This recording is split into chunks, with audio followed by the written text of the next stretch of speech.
welcome back to the next episode of Red Cedar Radar. I'm Sydney. We have a different face with us today because Brad is unavailable. So it's just me and Carter Elliott, who is a part of our Spartans Illustrated team. He joined us recently, and he'll be joining me today to talk all things basketball while Brad is away. How are you today, Carter? I'm doing good. Thank you for having me on. Actually, I'm breaking rule number 1 right now of recording. I have gum in my mouth, so I'm gonna take that out, and then, Okay. and then I'm gonna get back on track. But yeah, I'm excited to be here. Thank you for having me on. Yeah, I think we can just get right into it. So I guess we should have you introduce yourself a little bit. I know a little bit of your history just from you joining our team, but tell maybe some of our listeners a little bit about yourself. Yeah, so quickly, I went to Albion College from the Metro Detroit area, went to Country Day High School, played basketball all 4 years there, played in AAU basketball, all that hoopla and whatnot, played collegiately at Albion College for 4 years. After college, obviously I wasn't really good enough of a basketball player to play professionally or anything like that, but, I just always had an extreme love for the game and, knowledge for the game. So kind of continued doing some things as I was working a 9 to 5 with podcasting and kind of just trying to stay connected to the game in any way that I can. And, just when the pandemic hit, I kind of started to take it a little more serious because I had some more time on my hands. Right. So I bought myself a webcam. I bought myself a nice microphone, and I kind of went all in on that. And I've just, I've been having different kinds of podcasts and video appearances over the past couple years, so it's been really cool, kind of the places that I've been able to go with this podcast. And then obviously most recently with Spartans Illustrated, I got the opportunity to write a little bit, which I never really have gotten into, but I've enjoyed it so far in the early stages.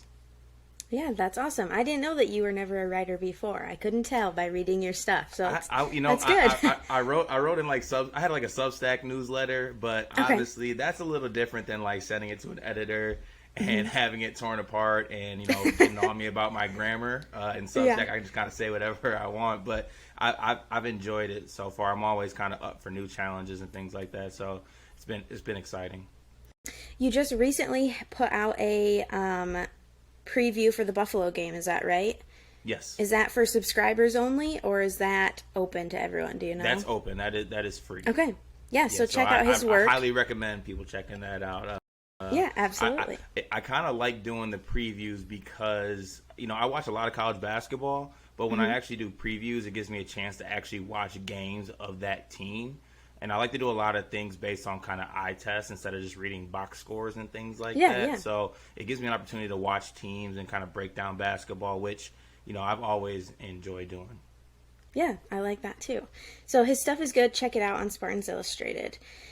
So I guess I should say we're filming this on Thursday, December 29th. MSU plays Buffalo tomorrow at 6 o'clock in the Breslin. I guess we should jump right into, talking a little bit about that preview for Buffalo. I know that Malik Hall is expected to be back. What else do you want to tell listeners about Buffalo? Yeah, so I don't want to lie to the folks out there. Buffalo is not a good basketball team. The metrics don't lie about it. Buffalo's always a team. Just in recent years, they've always been tough. They've had underdog mentality. I know just off the top of my head, they've had a couple big wins on the road. They went to Chrysler actually to play Michigan a couple years ago and were a tip away from winning that basketball game. So this is a team that is used to playing the underdog role and kind of coming into other opponents' arenas and ruining things for them.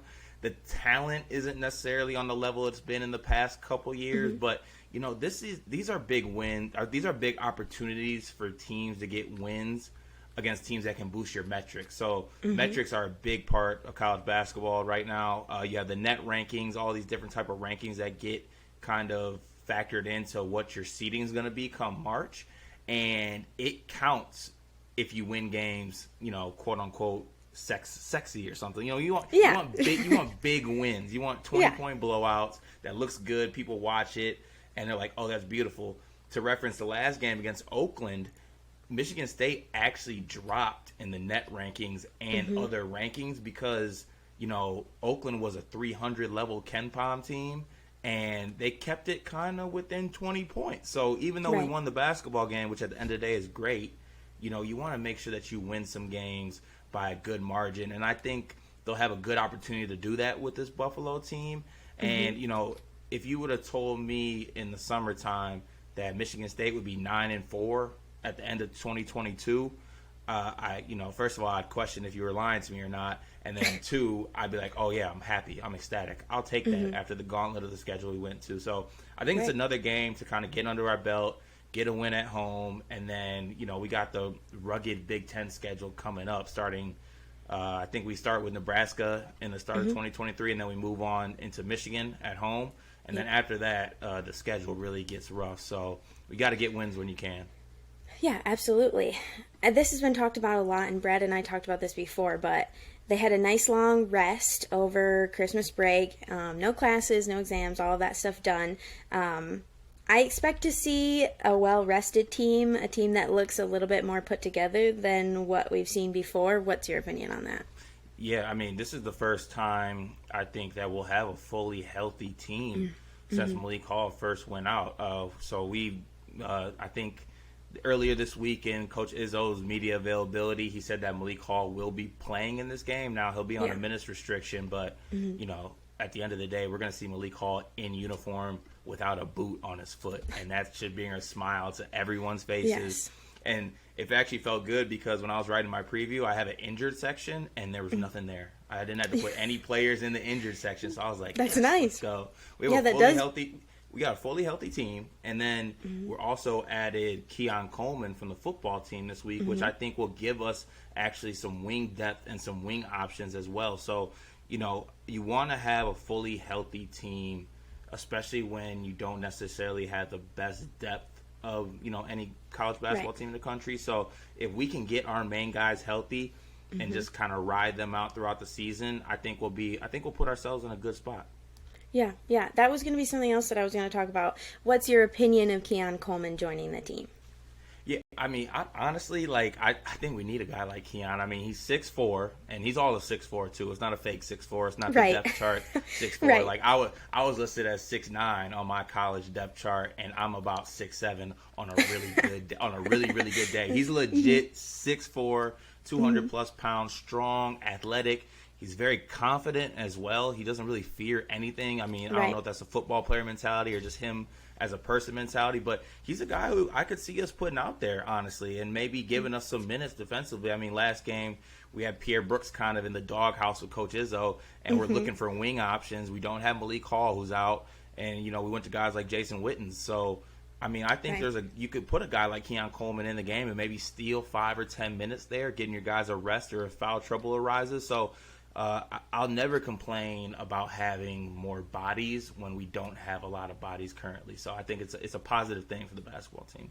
Yeah, I agree. I think what you said about his confidence is good too, because Izzo was saying last game was kind of a hodgepodge. Things were kind of crazy when they had that schedule. I feel like a guy coming in with confidence like that is good for the team, but it's also good for fans because I feel like they'll be excited about it. Oh, 100%. One of the best things last year was when Keon got in against Michigan Right. and got that bucket. I'll always remember that. So I think it's good to have him. Yeah, definitely. So I kind of just wanted to go over how the season has gone so far and kind of break down maybe some of the ugly things that we've seen, some of the things you were expecting, weren't expecting that's happened so far. I was just going to kind of break the season down into some different segments. So our first few games, Gonzaga, Kentucky, and Villanova.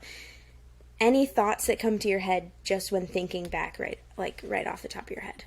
Yeah, I mean, off the top of my head, I kind of throw away the aircraft game. You know what? I am all for the messages that it sends. I think it's great for, obviously the people that protect this country get an opportunity to go watch two high-level basketball teams go at it. But at the end of the day, basketball is not meant to be played by Division I athletes outside on a boat with wind going around. Yeah.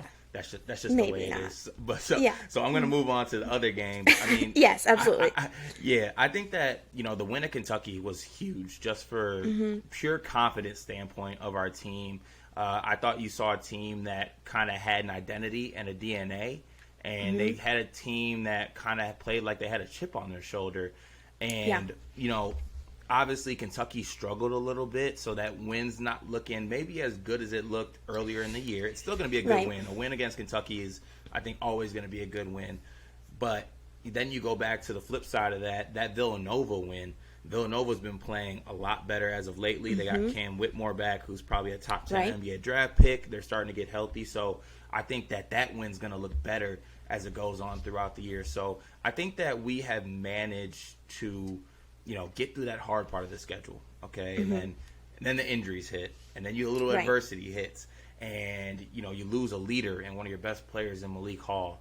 And, all in all, maybe we had some slip-ups here. Obviously, the game at Notre Dame kind of hurt. The loss at home to Northwestern was an absolute gut punch to me. Yeah. It hurts to even speak that out loud. I'm so sick of losing to Boo Booey and Chase Hardee's. It's not fun. But at the end of the day, like I said earlier, we are a team that I honestly had some realistic expectations coming into this year with how the roster was constructed and made up. And all in all, I would say it's been a positive thing. I mean, Tyson Walker has been a revelation this season. I think that everything Izzo said about him kind of having a year in the system under his belt, now he's really into the system. Joey Hauser has been one of the most consistent players in not only Michigan State's team, but the Big Ten as well, which is beautiful to see because there's some mean things said about Joey online that I see that I don't necessarily like, because I think that guy is a good guy, and he's our most consistent player in my eyes for this basketball team this year. So we need to appreciate him for what he is. So, I don't want to use the word ecstatic, but I'm happy, and I'm okay with where the team is at right now. Yeah, I think they've exceeded my expectations. Obviously, it was a little shaky a couple times, but I think guys that I thought needed to grew in the ways that I was expecting or hoping that they would. So I've been pleasantly surprised throughout this, before this preseason Big Ten play stuff.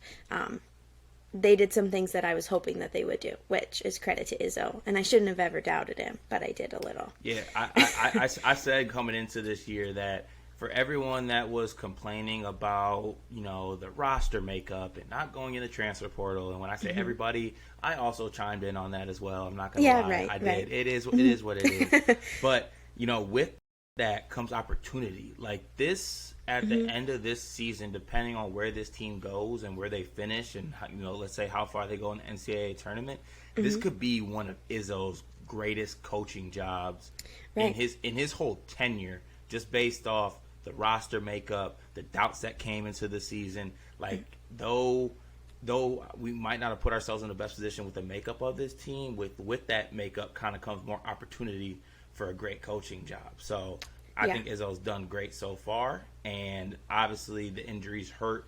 Can't really judge this team without Malik Hall. So now that he's back, I think we can really kind of formulate and really get a picture of what this team is going to be for the rest of the season.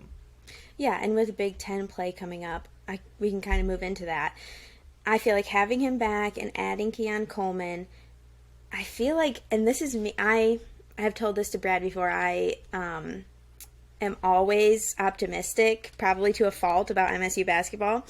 I have a really positive outlook as far as Big Ten play coming up. What is your opinion? You might have a little more rational take on it than I do. Well, actually, it's good that we had this, because I'm told that I'm negative to a fault at some point. Okay. But I'm also positive at the same time. It's a weird dynamic that I got going on. But what I'll say is that I think that though the Big Ten might be better as a whole than we thought, like if I'm going from top to bottom, teams like Penn State are a lot better than most people thought they were going to be. I think Maryland's a lot better than most people thought they were going to be. But then you had those top level teams like Illinois has struggled, Indiana has struggled, even Purdue. They're the number one team in the country, and I still like, that's not a team that I'm just like, oh, that's the best team in the country. They're the number one team in the country. Yeah, right. There's a lot of opportunity for this Michigan State team.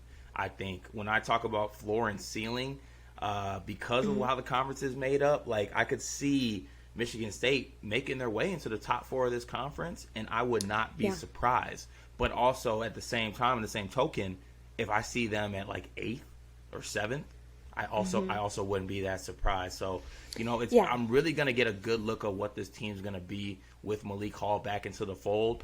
But at the end of the day, you give me Malik Hall, AJ Hoggard, Tyson Walker, Joey Hauser, you get and Jay Nakins. You give me those guys against other Big Ten teams, schools, guys. Like, I'm willing to go to battle with that team, and that core right there can go to battle with any team in the Big Ten. Now, I'm not sure what the result's going to be, but they can go toe-to-toe with any Big Ten team. Yeah, I agree with that. I think, obviously, you never want anyone to get injured. That's not what I'm about to say. I think Akins and Hall, having them injured early in the season was good for some of those younger guys, because when we get into that heavy Big Ten play, I won't be too nervous. I mean, I will be nervous if they have to pick up more slack if something else happens to one of those main guys. What's your opinion of that? Yeah, I definitely think that with injuries comes opportunities for other guys on the team. Now, whether those guys take advantage of those opportunities, that's kind of where the question is. Right. But the opportunity is there for those guys. I'm comfortable having a Pierre Brooks in the basketball game.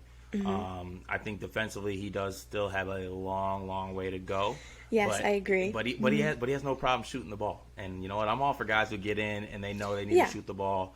And I think that even just looking at our backcourt, like that backcourt is someone that is a group that we can lean on for the rest of the season. Like Tyson Walker, this is what he is now. Like, he's consistent. We don't have to worry about last year's games where he would go for 30 against Illinois and then come back and have a 4-point game and only take 4 shots in a game. He knows what he's doing. You're going to get 10-plus shots for him every single game. Whether they go in or not, that's what this team needs, and him being aggressive changes the dynamic of this team. AJ Hoggard's a guy who answered the call when Coach Izzo basically challenged him by benching him, which is great to see, and a great level of maturity. And then Jay Nakins is getting more comfortable coming off that foot injury. His shot selection has improved, and we saw that coming off his last game. He had his career high in 15 points, taking great shots, looking confident shooting the ball. So, I think every guy is you want to trend upward going into this part of the Big Ten season. And I think every guy, our main guys at least, are trending up right now. And then you throw Malik Hall into the fold, and you're cooking with something right there. You're cooking with grease. Yeah, I agree.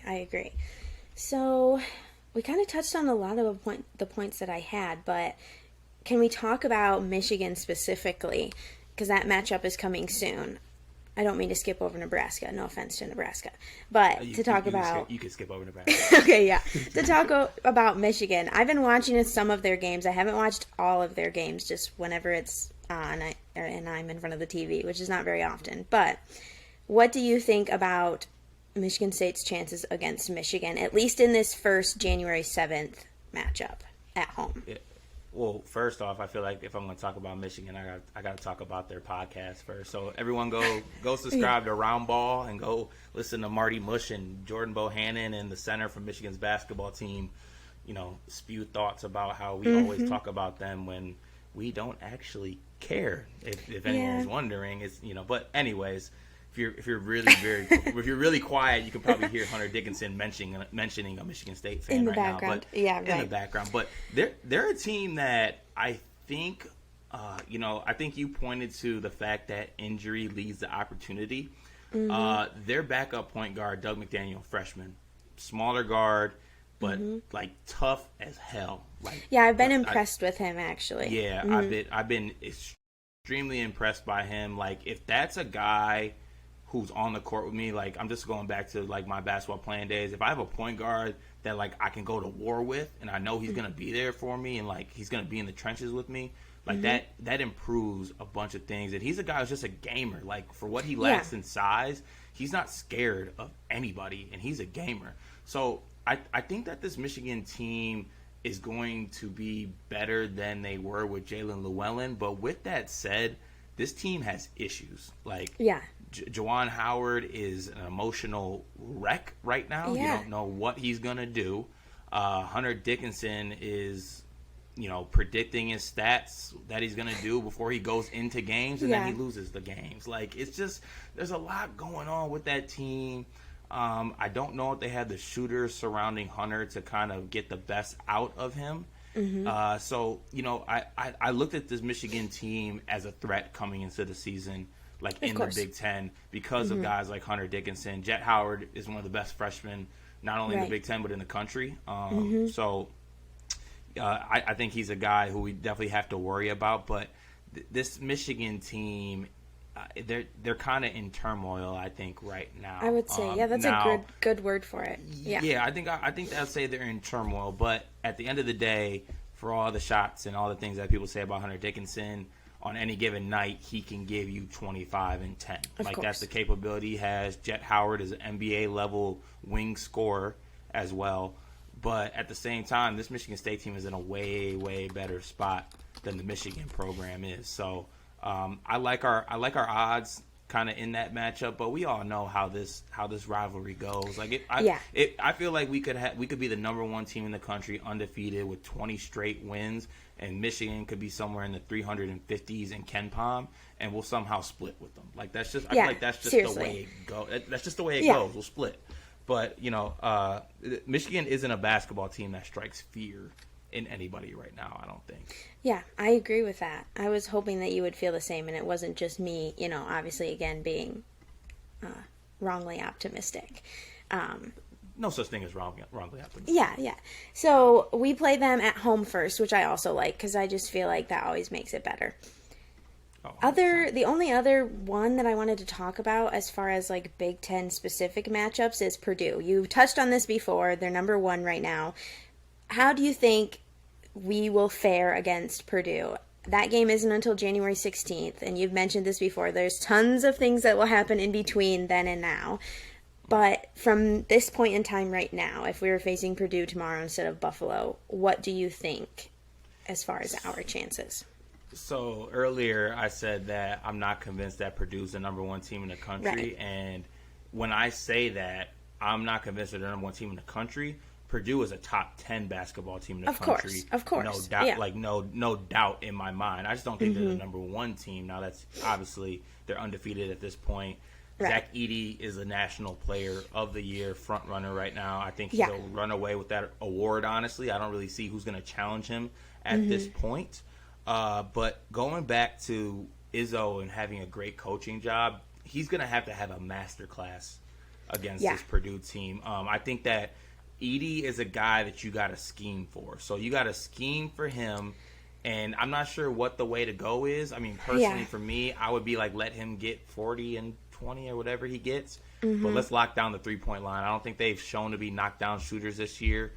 Fletcher Lawyer's a pretty good shooter, but he's not a knockdown shooter necessarily. And they don't really have any other knockdown shooters on that basketball team. But, kind of the way our center rotation is looking right now, the matchup against the bigs in this conference, it scares me a little bit. It does. I'm not going to lie. So I think it'll be a great opportunity for Izzo to kind of game plan against that team. I think one of his best coaching jobs this year was against that Kentucky team.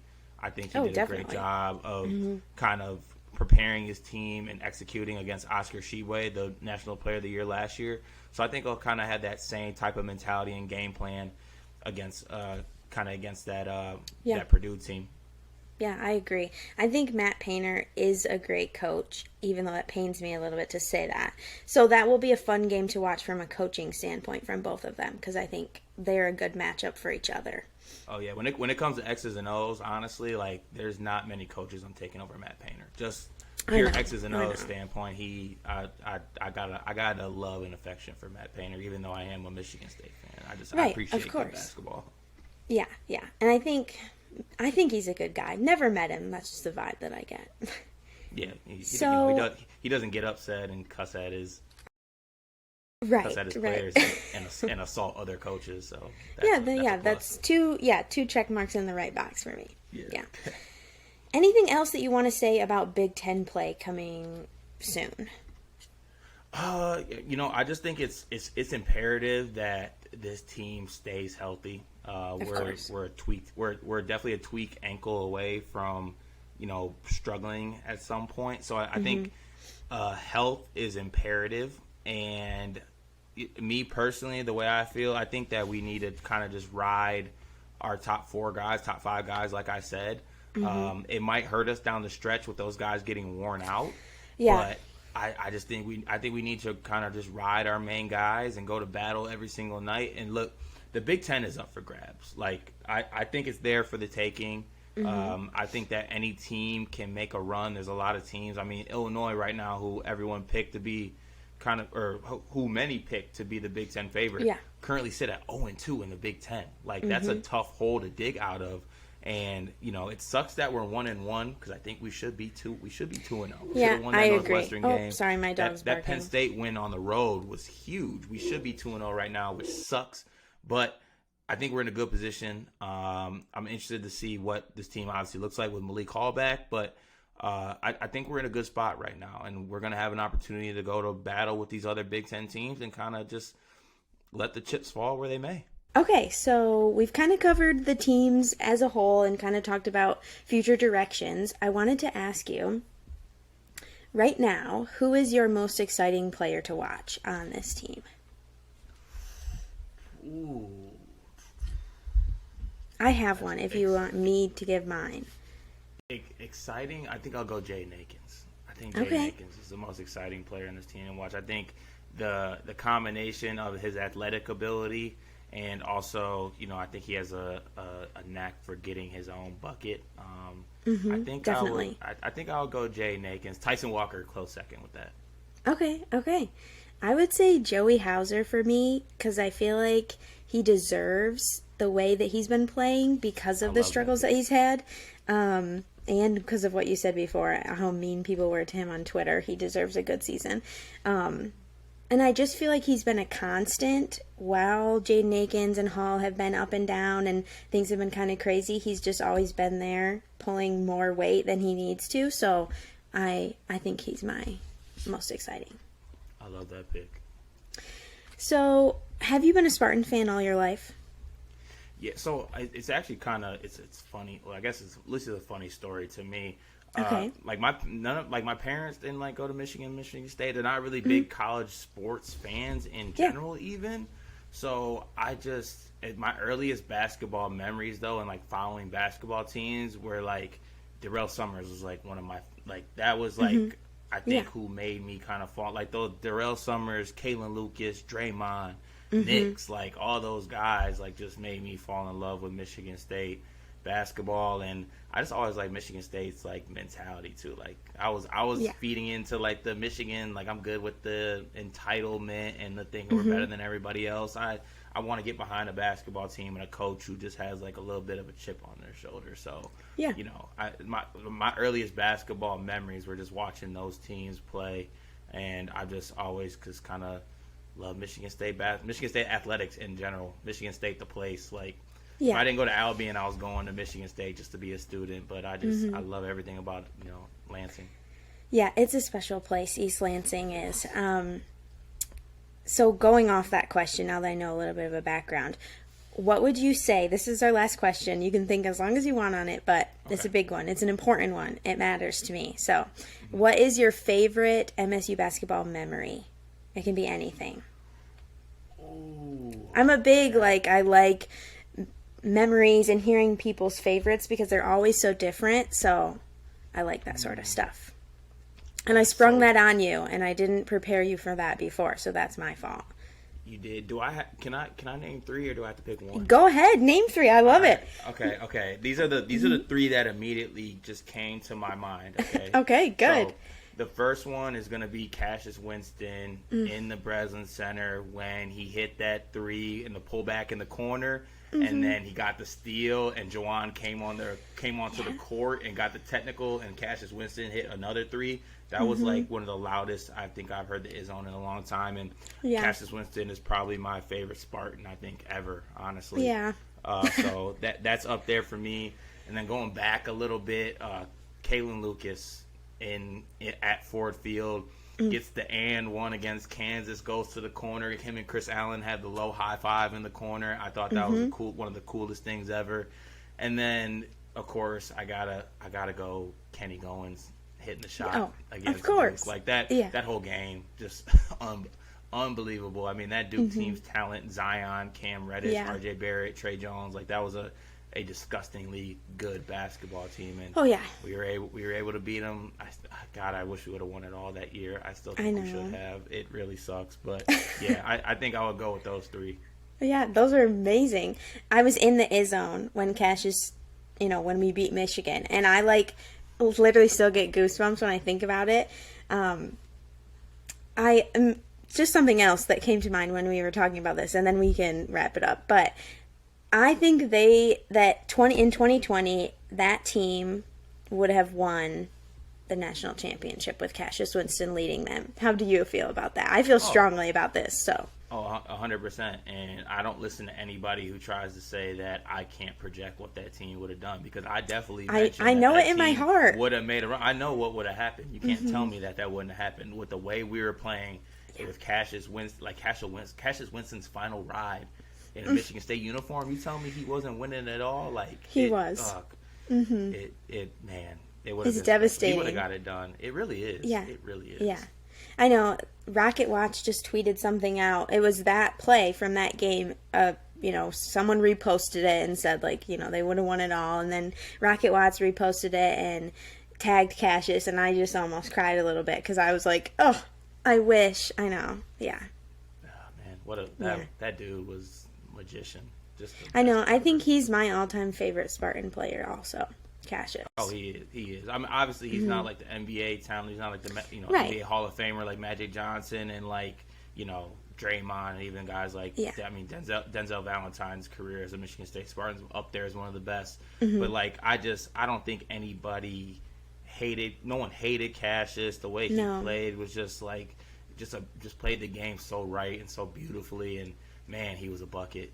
The way he could pass it and get buckets, and then the headband, everything about him, the five, just everything about Cassius was just Michigan State basketball. So yeah, he'll definitely forever be my favorite Spartan, I think.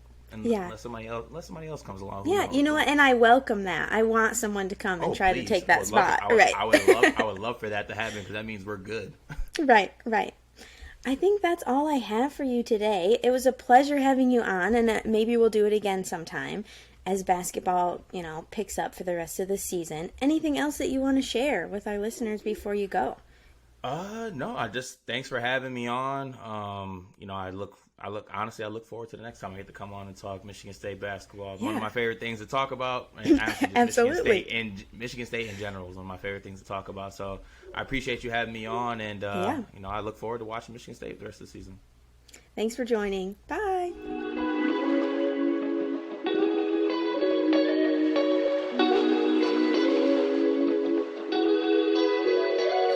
Today's episode is sponsored by Nudge Printing, owned and operated by two Michigan State alums, Gabe and Brittany. Nudge prints all their apparel in mid-Michigan. In addition to being licensed by Michigan State, they also have collegiate licenses for several universities, including Central Michigan, Eastern Michigan, Western Michigan, and many more. Nudge sells polos, hoodies, jackets, car decals, t-shirts, you name it. They even have a decal for cornhole boards. So Sydney, which Nudge shirt are you wearing today? I have on, it's called the Vintage State Cursive Script t-shirt, and I have to say, I really like it. It's nice and soft, and I'm a big soft t-shirt person, so it has my vote 100%. I'm in the Michigan State. It's very fitting, actually. Very fitting. And I don't just mean that it fits me well. No, it's very fitting because it's the Michigan State hockey logo t-shirt. So it's good. My wife approves of it, so I put it on. Good deal. And she was happy. So that's all that matters. Exactly. So right now, Nudge Printing is offering $10 off of any Michigan State t-shirt. The coupon code is TRYUS, and it ends on December 31st. That is TRYUS all caps, all one word, to get $10 off any Michigan State t-shirt. Just head to the show notes on YouTube or your podcast platform, wherever you're listening, for the link.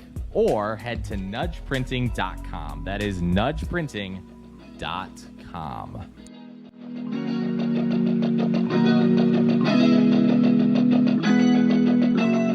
Just wanted to give a really quick hockey recap. I know Brad's our hockey guy. I'll struggle through this on my own, but just to give you some recent news of what has happened with MSU hockey. They traveled to the Great Lakes Invitational, where Brad traveled with them and was at the couple games. So I'm just going to give you some score recaps and some basic facts, and then next time Brad and I are together, we can talk it through. So they first matched up against Ferris State. Game ended in a loss, Ferris State winning 4-2. MSU ended the game with 47 shots, which I'm not a hockey expert, but I feel like that's quite a bit, while Ferris State only had 26. So apparently it just seemed that the pucks were not falling where they should have for MSU in that first game. Because they lost, they went into the consolation game against Michigan Tech, and again, another loss. Michigan Tech won 3-2. I texted Brad to kind of figure out what was going on, because it seemed like different than what we had been hearing about MSU hockey as of late. And he said the MSU was up 2-1 with 2 minutes left in the game. So they literally just dropped the ball, for lack of a better term, and Michigan Tech was able to sink a couple goals at the end there. Like I said, Brad and I can kind of talk about that next time we're together, but I wanted to just report on that recent news from MSU hockey. Thank you so much for listening today. I was happy to be here, but I will be very happy to have Brad with me back next time. Bye!